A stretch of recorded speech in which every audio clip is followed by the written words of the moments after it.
Hello. I trust you're having a great day. It's time again for our Wednesday devotional, and I trust it'll be a blessing and a challenge to you. Have you ever thought much about the Israelites when they were traveling or wandering, as the Bible says, through the wilderness?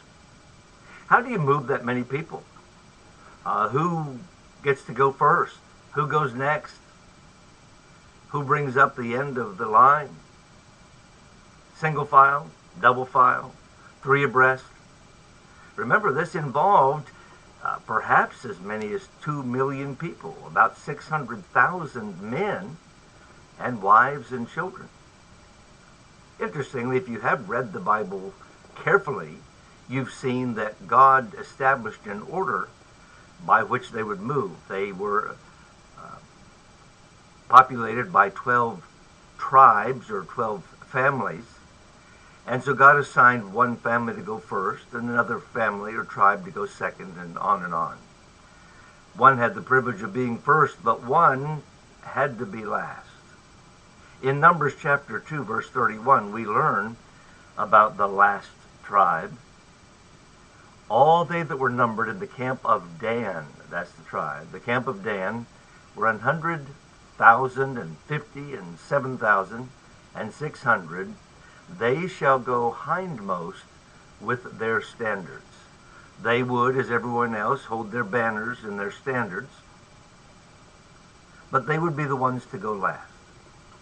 Remember now, the good part of this, even though they went last, they were still part of the people of God. This didn't discount them or make them any less important, but they were last. Still the people of God. They still had the privilege of following the cloud by day and the fiery pillar, the pillar of fire by night. They still had the privilege of eating the manna. The manna that God provided was not just for the ones that went first, it was for everyone.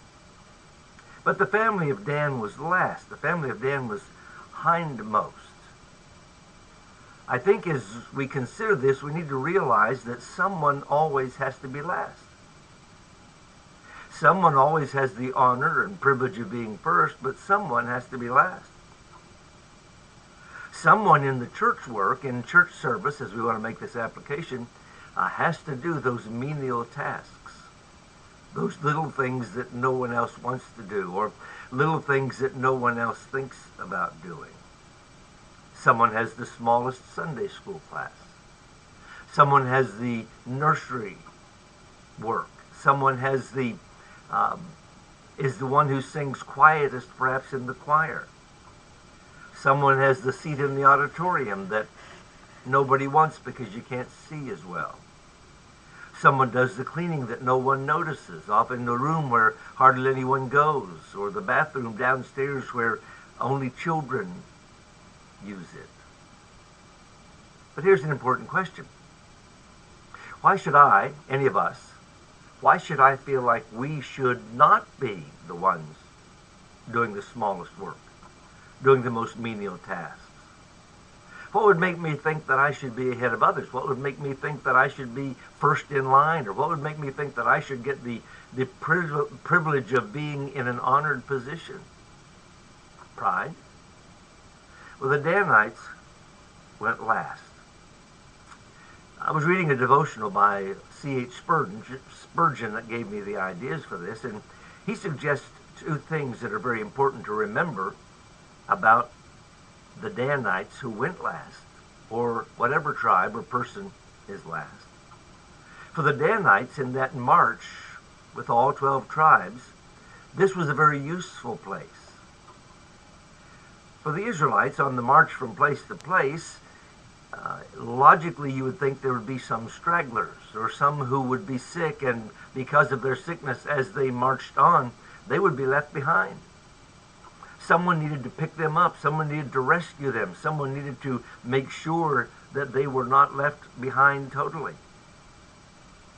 Perhaps property would be dropped. You imagine 2 million people moving from one place to another. You can imagine things that would be left behind.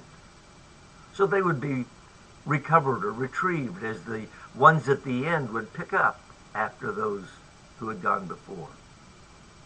In some churches, there are people who are almost left behind. When things change a bit, they're not too eager to make changes.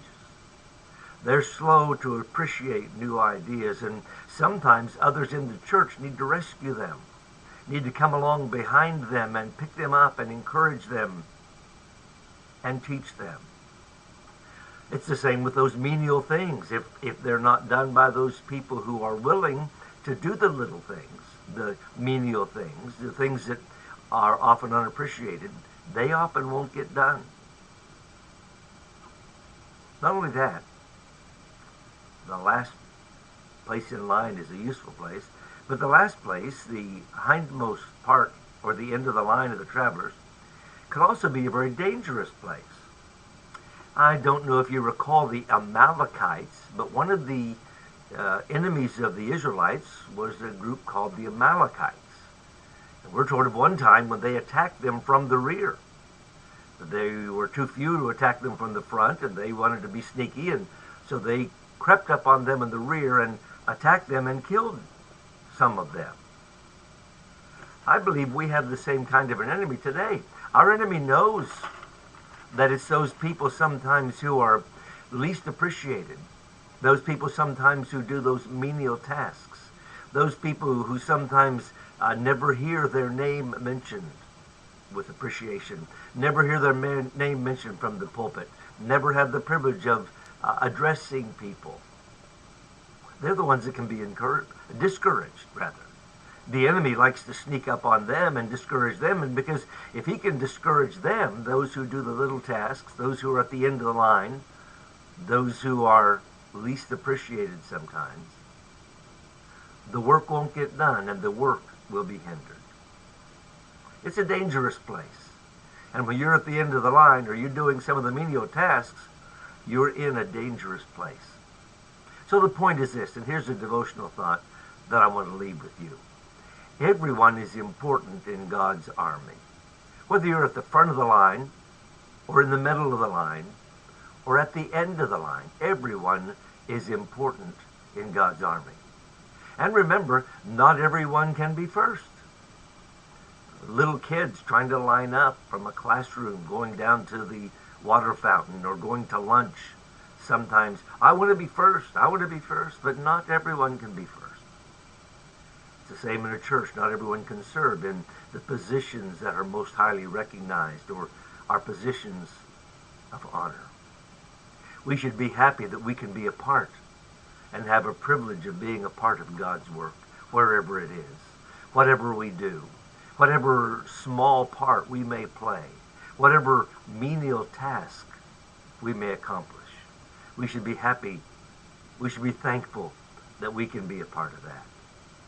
And then I want to say this. I want each of us, starting with me, each of us to be thoughtful about encouraging those whose tasks seem to be small. Encourage that person who does the cleaning when no one else sees him or her.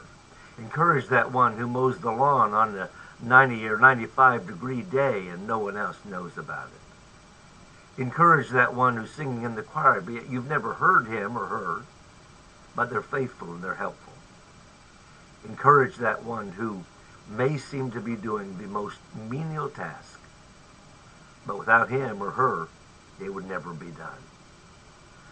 I'm thankful that we have the privilege of serving. And I'm thankful that whether I'm at the front of the line or at the last part of the line, the hindmost, if you will,